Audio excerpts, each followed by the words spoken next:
Good afternoon, everyone. It's me, Mr. Mac. Today we're going to continue our conversation about U.S. imperialism, but we're going to look at it through the lens of Teddy Roosevelt. Okay? As you can see by my screen, we're going to talk about not only Teddy Roosevelt's imperialism, but also the fact that he is a progressive. Now, that might seem a little bit strange, right? Today, the term progressive usually kind of implies the idea that America should maybe take a less aggressive stance in the world, but that wasn't necessarily the case at the turn of the century. So here's a picture of Teddy Roosevelt, and I chose that picture because I wanted to try to convey the strength of this guy's personality. I think I said in my last lecture that someone once said, after you meet with Teddy Roosevelt, you have to wring him or his personality out of your clothes. He's just one of these guys who just dominates. Okay, I can't help but talk about him a little bit more. He was born a pretty sickly, asthmatic child, I think to a fairly large and wealthy family on Long Island. From an early age, he decided that he was not going to be a sickly child. He was going to build himself up and be a vigorous child. Okay, he really embraced the vigorous life, the outdoor life. He was always talking about being in the arena publicly so that he could battle for whatever he thought was right. He is an amazing, amazing man. He's said to have read several books a week, finished several books a week. He wrote many, many books on his own. He had a very varied and storied career. He was the police commissioner of New York City at one point. He was a rancher out in the Dakota territories, actually riding and roping with a bunch of cowboys. As I mentioned in my last lecture, he got himself commissioned as a colonel so he could go and fight in the Spanish-American War, and he took part in the Battle of San Juan Hill. This guy is just pretty incredible. He's a naturalist. He's an explorer. After the presidency, he actually goes on this journey up the Amazon River, almost dies. He went on safari in Africa. He's just really an incredible guy. Okay, anyway, Teddy Roosevelt was not slated to become president of the United States.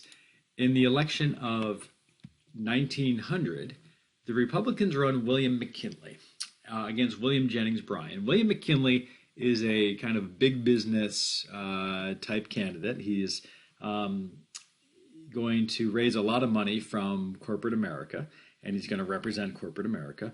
William Jennings Bryan, I think I mentioned him in a previous lecture. He's the guy who came up with the idea of free silver. Okay, he famously gave a speech in which he said, "Do not crucify the American worker on a cross of gold." Okay, he was a populist. He's now become a Democrat, and he's going to lose this election. William McKinley's going to win. Now, the important thing about William McKinley, though, there's a couple of important things, but one is that his vice presidential running mate was none other than Theodore Roosevelt. Okay, now it's an interesting story how Teddy got on the ticket. Teddy had also been the governor of New York. Imagine that. There's another one of his many jobs. And you can imagine that an active guy like Teddy Roosevelt would make a lot of enemies. In fact, one of his big enemies is Tammany Hall, the Democratic political machine in New York City. Teddy Roosevelt does not like corruption. He's a guy who likes fair play. And so he's going to go after Tammany Hall, and Tammany Hall doesn't like that. So Tammany Hall wants to get rid of Teddy Roosevelt. Now, usually in class, I ask, how do you think they get rid of Teddy Roosevelt? And someone will say, they kill him. No, they didn't try to kill Teddy Roosevelt. They did something else. They did what we'll call, they kicked him upstairs, okay? And they did this by making him vice president, okay? So being governor of a big state like New York is a really important job. You know, maybe some of you are watching the press conferences of Governor Cuomo these days. It seems like a hard job he's got, you know, maybe not quite as hard as living in your basement and making videos for your students who may or may not watch them, but pretty hard job. Teddy Roosevelt gets kicked upstairs. The political powers in New York, they want to get rid of him, so they get William McKinley to make him his vice presidential running mate. Now, I've said in the past that most people don't think much of becoming vice president, right? One of FDR's vice presidents once said, the vice presidency is not worth a bucket of warm spit. No, it is not. Well, I mean, today it's different. I mean, the vice president might do a lot more today than he or she would have done in the past. There's only been male vice presidents, by the way. But Teddy Roosevelt becomes vice president. And then in 1901, William McKinley is at the World's Fair. Now, does anyone know where the World's Fair of 1901 was? Well, it was in that lush, that beautiful, that gorgeous city upon the eastern shore of Lake Erie. Yes, you got it. The jewel of Lake Erie, Buffalo. That is where the World's Fair was. Why? Well, they always want to put the World's Fair in the greatest city in the world, right? That just stands to reason. So it's in Buffalo, and while William McKinley is there visiting the World's Fair, he's actually standing in Delaware Park, place I grew up playing soccer as a boy, and he's standing there shaking hands, and an anarchist named Leon Czesław walks up to him. He's standing in line, I think, and he's got a folded newspaper, and in that newspaper he's got a gun. And he walks up to William McKinley and he shoots him. And William McKinley is later going to die. He dies in what is now the senior parking lot of my high school. It was a mansion, but we really needed more parking spaces. So, out with the old, in with the new, I always say. Anyway, William McKinley dies. Teddy Roosevelt, of course, is out on a big game hunting trip in the Adirondacks. And he takes a train to Buffalo, and he is sworn in as President of the United States in Buffalo. How about that? Okay, so now he's president. And as president, he is going to take kind of a different tack than William McKinley. So let's talk about his imperialism first. In foreign policy, Teddy Roosevelt is known by a phrase, which you've probably all heard. He says that the U.S. should speak softly but carry a big stick. Now, I think you can imagine what that means. It means be polite. It means don't be a hothead. But let the world know that you're someone they shouldn't mess with. Have a big stick. For Teddy Roosevelt, what is that big stick? For Teddy Roosevelt, the big stick is the Navy. Okay, remember, he was the Assistant Secretary of the Navy. He really believes in naval power.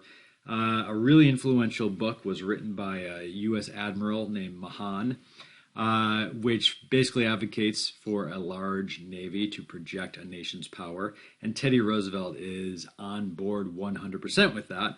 And he wants America to become a great power, and he is going to try to make America a great power. Okay? On the other side, his domestic policy, he refers to it as the square deal. Okay? Remember Henry Clay had a name for his legislative agenda? Well, Teddy Roosevelt decides that's a pretty good idea. You got to brand yourself and your agenda some way. He calls his the square deal. Now, I think some of you probably can guess that a square deal means a fair deal, right? If everything is square, fair and square, everything's even, okay? So we'll talk about the square deal after we talk about his foreign policy. So the first thing I want to talk about in foreign policy has to do with the Panama Canal. Okay, now, we earlier in the year, when we were coming up to the Civil War, we talked about a trans-Isthmian canal, and the idea the idea was that the canal would be built in Nicaragua. Okay, this map doesn't show it, but there's a really huge lake on the western side of Nicaragua that would make that canal a lot easier to build. I think from an engineering standpoint, Nicaragua might be the better place to build one. However, there's a company that already exists and is already trying to build the Panama Canal down here in Panama. And this company, it goes by the kind of incredible name of the French Canal Company. I don't know if that's the name of the company or if it was just a French canal company. It doesn't really matter. It may be the Panama Canal Company, actually. But anyway, this company has been trying to build a canal, and it's going bankrupt. Okay? The president of this company, his name is Philippe Bunau-Varilla, and he wants to sell his bankrupt company to the United States. Let me explain. If you owned a company that was going bankrupt, let's make it a little bit more tangible for you. Maybe you own a construction company, right? Your company is building a canal, but it's losing so much money on the canal that it's going bankrupt, okay? Does your company still have assets? Of course. It owns bulldozers and cranes and excavators, dump trucks, maybe in this case a railroad. The company owns all of these assets. Those assets are worth something. But your company is going bankrupt, which means your company is going to be worth nothing. So Philippe Bunau-Varilla, he would like to sell the entire company and the canal project to the United States. Now, should you buy a bankrupt company? I don't know. I'm not a businessman. I'm just a history teacher, but it might be a little risky. Except Teddy Roosevelt really sees the need for a Panama Canal. Does he seem like the kind of guy who would be deterred easily? I don't think so. He's the kind of guy who is going to face any problem he sees and solve it. Okay? So he thinks the United States needs a canal, and he might as well just buy this canal from Bunau-Varilla. Okay, a little background here. During the Spanish-American War, there was an American battleship named the USS Oregon. It was stationed off the coast of California. The U.S. Navy decided they needed to get the Oregon all the way to Cuba. So the Oregon steamed all the way around South America and back up to Cuba, and by the time it got there, guess what? The war was over, okay? So Teddy Roosevelt sees that and he thinks, we really need this canal. Not only will it be good for trade, but it'll help America strategically to get its fleet from one ocean to the other, okay? The president wants to sell, the president of the French Canal Company wants to sell his company to the United States, but Colombia is actually the country that controls Panama. Panama is part of Colombia, and when the U.S. offers Colombia $10 million for the canal zone, plus $250,000 a year, the Colombian Senate says, no, we don't want to do that. We don't really trust the United States with our land, okay? Now, when I say 6 mile wide, that means it's not the canal is 6 miles long. It's longer than that, but the zone itself where the canal will be built is 6 miles wide, going all the way across the isthmus, okay? Now, the canal is not going to be 6 miles wide, but the U.S. just wants, a buffer on either side. Colombia says no. Okay, now, if you're Philippe Bunau-Varilla, that's a problem for you, because if he can't sell his company to the United States, he goes bankrupt. So, what would you do if you were in his shoes? Well, he does something that hopefully you wouldn't do, but this is what he does. He orchestrates a coup d'etat in Panama. He's going to overthrow the Colombian government and declare Panama an independent state. Then Panama can make a deal with Teddy Roosevelt without worrying about Colombia. Okay, so that's what he does. He declares Panamanian independence from Colombia. Colombia obviously doesn't like this, and Colombia tries to put this revolution in Panama down, but Teddy Roosevelt, that's TR, sends the U.S. Navy to block Colombian troops from reaching Panama. Okay, so think of it like this. Teddy Roosevelt basically throws a block for Philippe Bunau-Varilla, and then Teddy Roosevelt recognizes Panama as an independent nation. Okay, and Philippe Bunau-Varilla becomes the ambassador to the United States, and he sells the canal zone to Teddy Roosevelt. Okay, now, on the one hand, you could say like, wow, Teddy, what a problem solver. On the other hand, you might say like, Teddy, that is just naked imperialism. No wonder Latin America tends to take a dim view towards the United States, right? Anyway, he's successful. Teddy Roosevelt, not only does he purchase the Panama Canal Zone, but the Panama Canal will be completed in 1913. That is an amazing engineering feat. And note, it's completed just in time to take part in World War I. And the Panama Canal, to this day, is a strategic waterway that any nation would want to have control of. China would really like control of the Panama Canal. We no longer own the Panama Canal. We gave it back to Panama during the Carter administration. But we still have a pretty large military presence down there, I believe. Okay, so that's the first part of Teddy Roosevelt's imperialism. That's just an example of the kind of aggressive imperialism he's willing to do for the strategic interests of the United States. The second one, the second thing I want to bring up is what we call the Roosevelt corollary to the Monroe Doctrine. So those of you who have taken geometry, and by now I think all of you have, you might know what a corollary is. I know when I took geometry back in 10th grade, I knew what a corollary was. And I'm going to give you a messy definition, I guess, but basically a corollary is this. If you prove one geometric proof, a corollary would be something that is also true because of that proof. Does that make sense?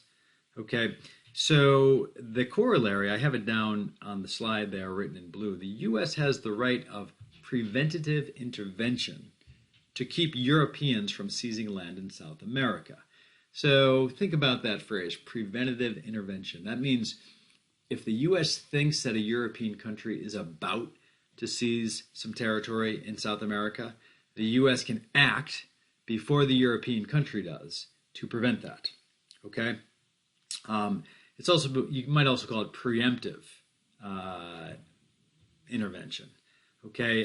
George W. Bush famously said that that was the U.S. policy, that the U.S. would act to protect itself before another nation even did anything to harm us. That's what led to the invasion of Iraq, right? So maybe not the greatest policy, right? Iraq was accused of having weapons of mass destruction that it might someday harm the United States with, so we said, well, that gives us the right to invade. We invaded, we found no weapons of mass destruction, and 20 years later, we still have Iraq kind of on our hands. Okay, anyway, here's how this one works out. It's a situation called the Venezuelan debt crisis. Okay, so we talked about Venezuela last lecture. Venezuela is a South American country right up on northern South America. And Venezuela, as a developing country, has gone into a lot of debt. It's borrowed money from, in particular, if you look at the cartoon, you see the guy with the pointed helmet. What's the German word for that helmet? Something pickle? I forget. Dylan? Thank you. Anyway, Germany in particular has loaned a lot of money to Venezuela, and Venezuela is not paying it back in a timely way. Germany is a new country, but it's a powerful country, and it decides it's not going to let Venezuela welch on its debts, so it sends the German Navy over to Venezuela, and it bombards a fort and sinks a Venezuelan ship. Okay? This is like, think of it this way. If you owed money to my second cousin Joe, right, and you didn't pay back on time, what do you think my second cousin Joe might do to you to get you to pay back? He might, let's just say you might have a broken ankle. And I don't mean because you were playing hockey. That's what Germany's doing, right? Oh, you're not going to pay me? I sink a ship, okay? Now, the U.S. sees this and says, or Teddy Roosevelt anyway sees it and says, ooh, this is bad. The next move for Germany is likely to send German troops into Venezuela to take Venezuela over, to get that money back. Does the U.S. want Germany to take over Venezuela? Would that be a violation of the Monroe Doctrine? Yeah, it would be. So what's the Roosevelt corollary? Well, the U.S. can take preventative action to prevent something like that from happening. So here's what Teddy Roosevelt does. He sends in the U.S. Marines to Venezuela, and the U.S. Marine Corps is going to seize the customs houses in the ports of Venezuela, collect the tariffs on Venezuelan trade, and use that money to pay Germany back. Okay? So basically the U.S., it's kind of behaving like a parent, right? Imagine one of you, who should I choose? Ryan, Imagine if Ryan Russo, after college, he moves back into the family basement, and he's got so much credit card debt from college, and he's not really, he's got a job. He's working at Dunkin' Donuts. He loves Dunkin' Donuts, but his paycheck never goes to paying back that debt. It just goes to, I don't know, more donuts, I suppose. Imagine his parents saying, like, okay, Ryan, you need to get out of this debt. We are going to seize your paycheck, and we are going to pay off your debts for you. Now, is that a nice thing for Ryan's parents to do? I guess so. Is it teaching Ryan how to be responsible? No. Does Ryan appreciate it? He doesn't. Same with Venezuela. Venezuela should learn how to deal with its own debt, but the U.S. jumps in anyway instead, and Venezuela does not appreciate that at all. What about other South American countries? No, they look at this and say, like, oh, this is a bad precedent. We don't want U.S. Marines coming to our countries and telling us what to do. Okay? Though in the 20th century, that will happen quite a bit. Okay, so that's the Roosevelt corollary to the Monroe Doctrine. Now, let's get on to progressivism. What is progressivism, you may ask? We hear this word a lot these days. It seems like liberals today don't want to be called liberals. They want to be called progressives. I think part of that is because conservatives have done a really good job of making liberal sound like a bad word, right? During the New Deal, no one thought it was a bad word. People were pretty stoked that FDR was such a liberal president. He did a lot to get the U.S. Out of a major crisis. But, for one reason or another today, I think even liberals feel like liberalism has bad connotations. So more and more you hear people saying they're progressives. Well, progressivism is actually a movement that starts in the early 1900s. And it really is the precursor to liberalism. So really, they're the same. They're the same thing. Here's the deal. As we talked about in the Gilded Age, the trusts, the big corporations, are really in some ways out of control. Right? They're dominating society, and the middle class is feeling pressure from both those wealthy trusts and the poor workers. Okay, so write this down in your notes. Progressivism is a middle class movement. Now, we haven't used the word middle class all year long. We've been talking about yeoman farmers and planters and the common man. Okay, but by the turn of the century, America has a middle class. Think about this. Those big corporations that we talked about in the last unit, they're owned by really, really wealthy millionaires, but they're managed by the middle class, okay? This is a class of people who have an education, who know how to manage things, right? Because, maybe they're accountants, maybe, they have business degrees. They have some sort of higher education, and that gives them higher paying jobs, okay? They usually work for a salary, not for wages. And they have a much more comfortable standard of living than the working class, okay? That comfortable standard of living translates to better education for their children, okay? It also amounts to more leisure time for the middle class, okay? I mean, look, we live in a pretty middle-class world, maybe upper middle class at Glen Old Country School, if not just outright upper class. But think about what this means. The middle class kind of aspires to be upper class, and part of that aspiration is its leisure and its education, right? I mean, how many of you are trying to get into Harvard University? Why? Because you want to be stressed out and have to work really, really hard all the time just to keep up with the Joneses? Yeah, because that's middle class. That's what you want to do.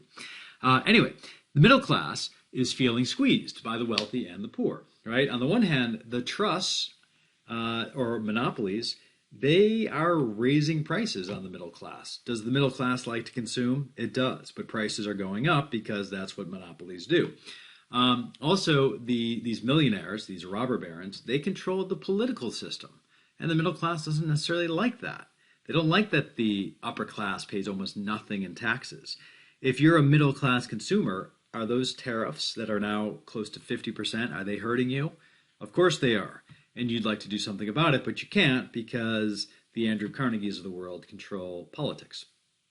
On the other hand, the poor, those workers, remember last lecture I said, or 2 lectures ago, I said there were thousands of violent labor strikes a year.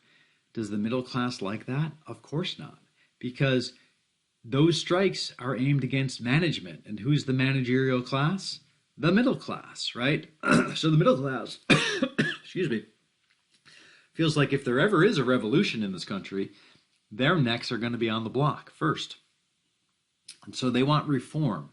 The idea is if you bring about reform and curb the power of the big corporations and get the big corporations to stop exploiting the workers, everybody will be happier. Well, except for the really wealthy, but the poor will be happier and there'll be no threat of revolution. And the middle class will be happier because they won't be taken advantage of by the monopolies anymore. Okay, so that's in essence the origins of progressivism. Okay, at the top right of the picture, you see what looks like a big oil tank that has turned into an octopus. And that is a picture associated with Standard Oil Company, which is owned by John D. Rockefeller, who's another just very, very wealthy person. And the idea is that Standard Oil is an octopus that grabs everything in sight. In fact, at the lower left-hand corner of that picture, I think you can see the White House. And it looks like Standard Oil is about to grasp the White House. Okay, on the lower picture is a picture of a woman named Ida Tarbell. Ida Tarbell is a muckraker. Okay, now muckraker is a pejorative term at first. It's taken from Bunyan's Pilgrim's Progress, which you read of many times this year, I think. Anyway, that's not important.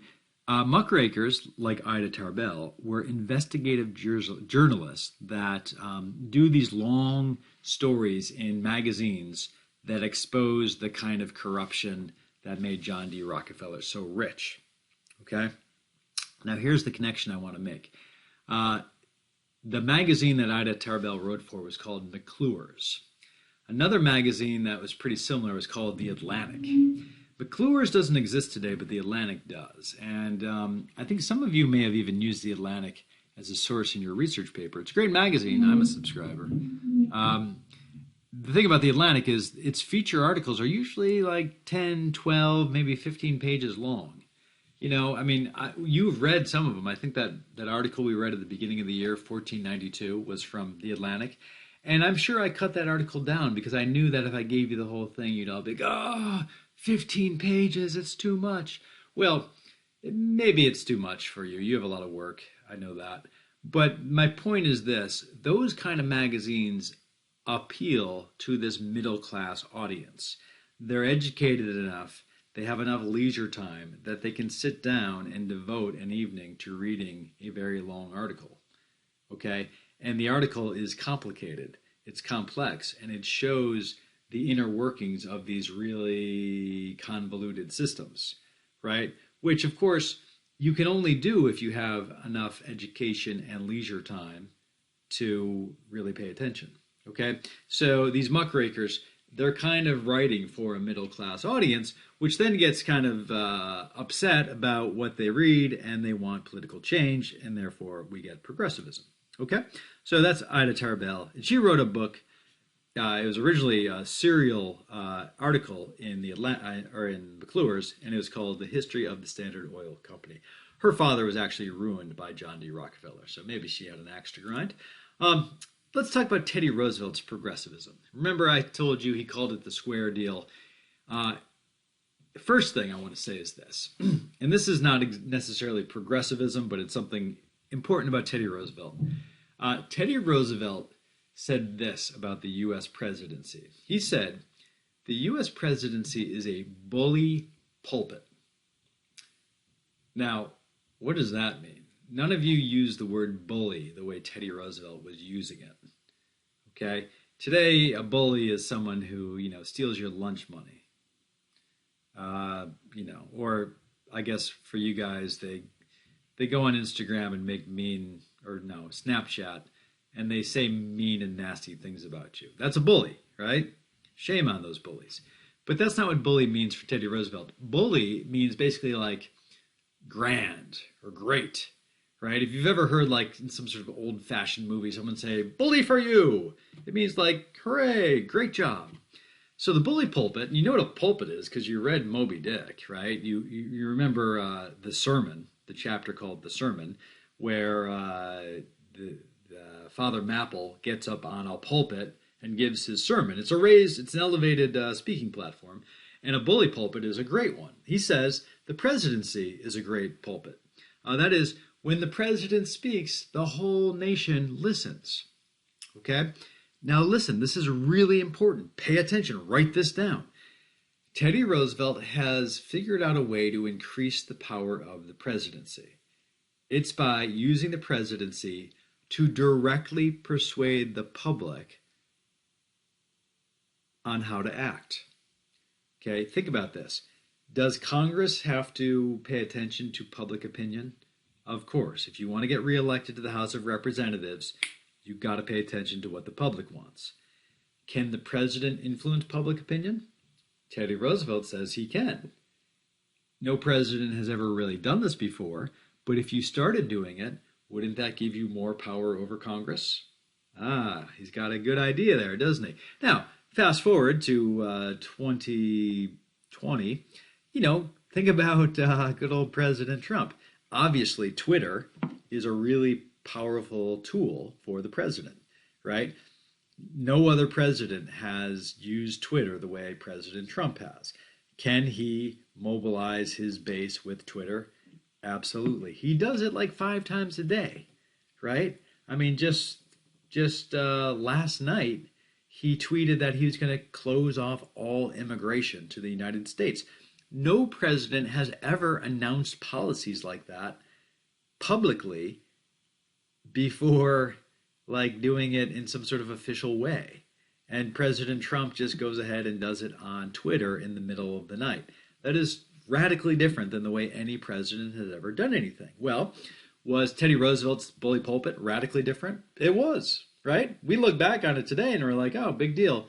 But someday people will be looking back at President Trump's tweets and say, like, oh, well, yeah, but of course, all presidents do that kind of stuff, right? So I just wanted to mention that about Teddy Roosevelt, the bully pulpit. But let's talk about his square deal. The square deal could be best summarized as the 3 C's, okay? The first of the 3 C's is control of corporations. Now, I am going to come back and give some examples of the control of corporations, okay? So leave some space. I know you get mad at me when I do this. I'm going on and I'm going to tell you the other 2 C's, but you got to leave space underneath all of them for my inevitable examples. The second one is consumer protection. Okay, again, the middle class. Is the middle class consumer oriented? Yes. Do consumers want to be protected from buying products that might kill them? With the exception of, cigarettes and Juul. Yes. Jewels. And the third one is conservation of natural resources. Okay, so let's go back to the control of corporations. As you should recall, during our Gilded Age lecture, I gave you 2 examples of large strikes, labor strikes. And in both cases, which side did the government take? The government took the side of big business. Okay? And I think I told you that is just the norm. That's what's going to happen all the time. However, under Teddy Roosevelt, we see something different. In 1902, there is a coal miners' strike, the anthracite coal miners' strike. Some of you might know that anthracite is a grade of coal. It's the best grade of coal. It burns the hottest and the cleanest. So this is really valuable coal. Does the country need coal back then? Yes. Everything runs on coal. The railroad runs on coal. Factories run on coal. Believe it or not, houses are heated by coal back then. The house I grew up in actually had a coal chute from the driveway down into the basement. We didn't have a coal furnace, but obviously that house, which was probably built in 1920, did. Okay, so coal was super important. Okay, now the anthracite coal miners, they go on strike. It's the same old story. They want shorter working hours, better pay, better conditions. Okay? The owners of the coal mines, they say, like, you're not getting any of those things. We're just going to lock the coal mines down. Winter is coming. And the public is going to be so outraged by the lack of coal, you're going to shut down the economy because factories need coal. People are going to be freezing to death because houses need coal. The public's going to be so mad that the government's going to come in and force you workers to go back to work, right? That's the way it worked in the Pullman strike. Why wouldn't it work any differently? I'll tell you why. Teddy Roosevelt, he wants to give the country a square deal, and he thinks the workers are being treated unfairly. So here's what he does. Write this down. Pay attention. It's not going to be on the screen. Teddy Roosevelt orders the owners of the coal mines and the leaders of the coal miners to come to the White House. He is going to mediate a settlement to this dispute. Okay, now, what would have happened in the past? Roosevelt would have sent the army to put the strike down. This time, he's saying, no, I want both sides to come to the White House. Do you think Eugene Debs was ever invited to the White House? No, right? But Teddy Roosevelt is going to treat both parties as equals.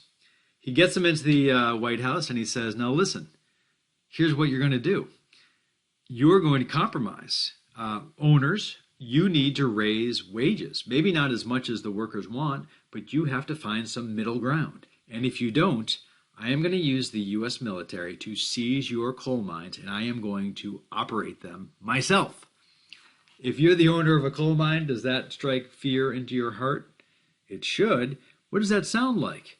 It sounds like socialism, doesn't it? The U.S. government seizing an industry? It's not socialism, but if you're a coal mine owner, the last thing you want is the U.S. military coming and seizing your property. So what do the coal mine owners do? They compromise.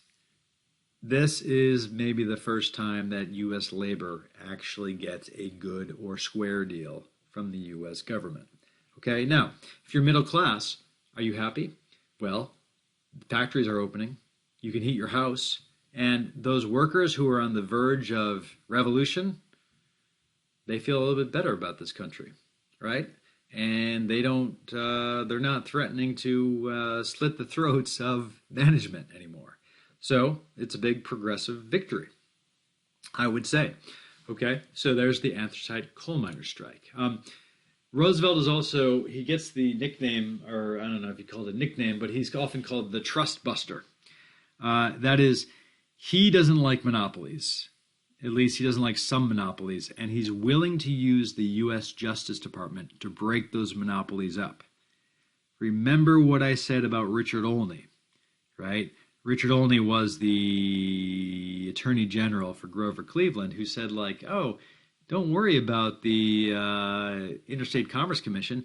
We're going to use it for the benefit of the big corporations. But now, Teddy Roosevelt, he's using his Justice Department to break up trusts or monopolies that he thinks are bad for the country. Okay, so there you go. Control of corporations. Second, consumer protection. As I already mentioned, none of us want to eat food that could potentially kill us. Okay, another muckraker, his name is Upton Sinclair. He writes a fairly lengthy book called The Jungle. And in The Jungle, Upton Sinclair details the practices of the U.S. meatpacking industry. Now, you might not know this, but the meatpacking industry is concentrated in Chicago, okay? And all the cattle that are being raised out west, out in Montana and Wyoming and Colorado, they get driven up to basically Cheyenne, Wyoming, put on trains and sent to Chicago to be slaughtered. Okay? Those slaughterhouses are big corporations, and what do corporations want? They want profits. And how do you get profits? Well, sometimes you cut corners, and when you're cutting corners in the production of food, that can be dangerous.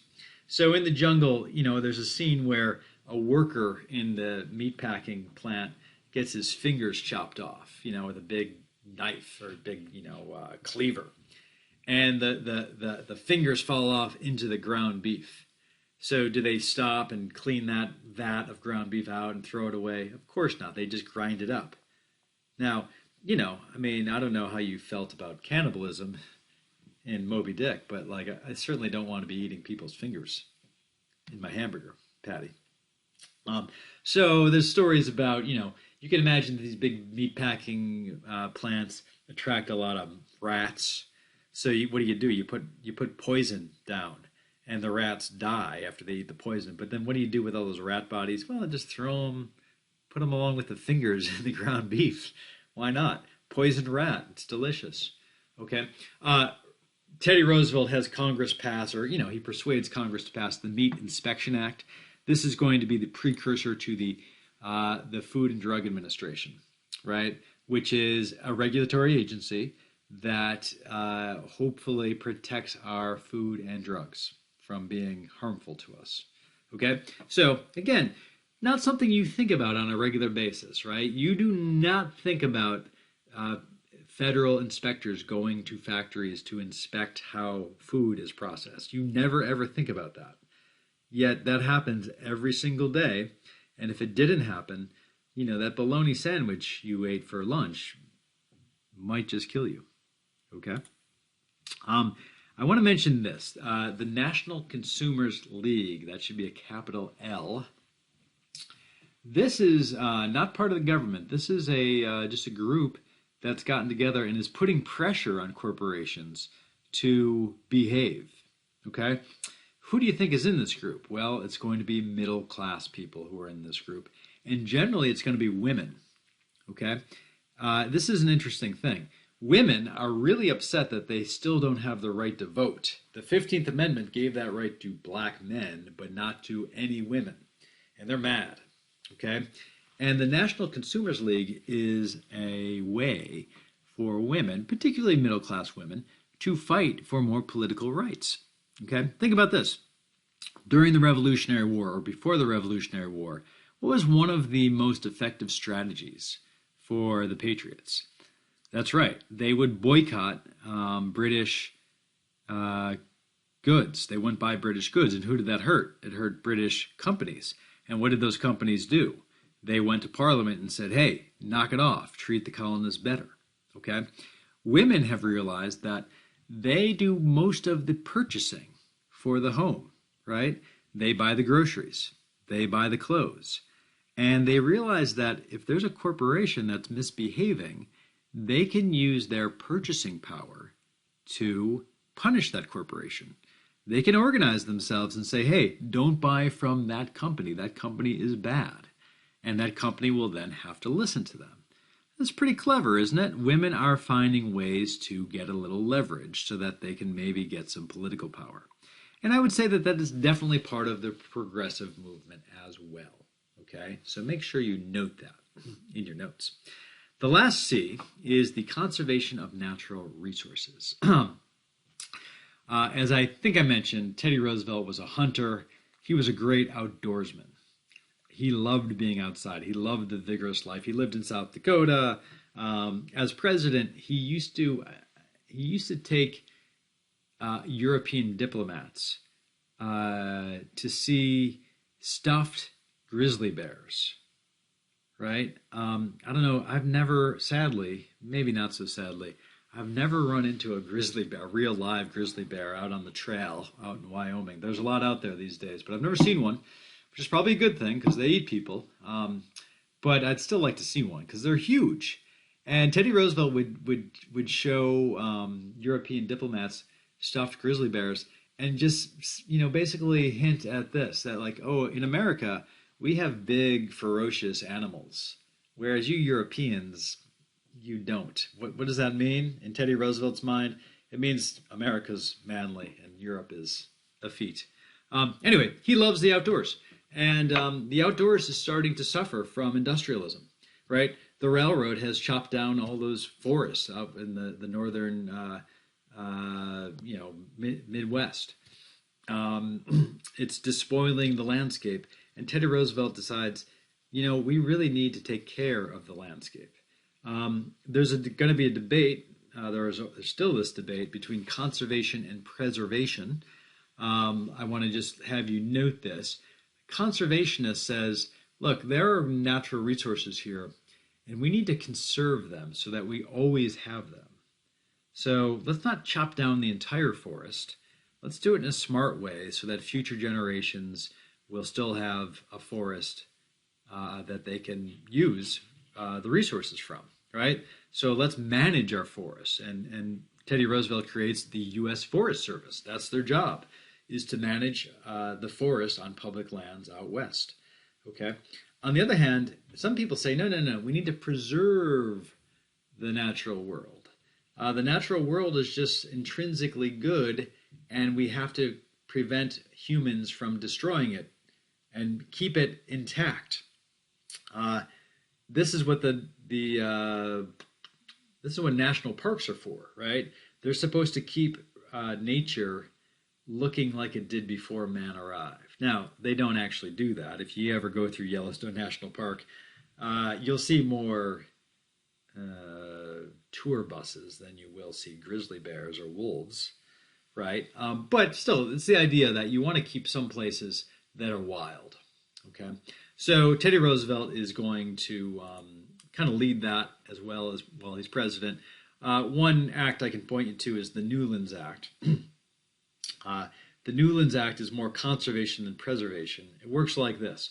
Out in the Southwest, really anything west of the 98th meridian is arid country. There's not enough water there to really grow crops.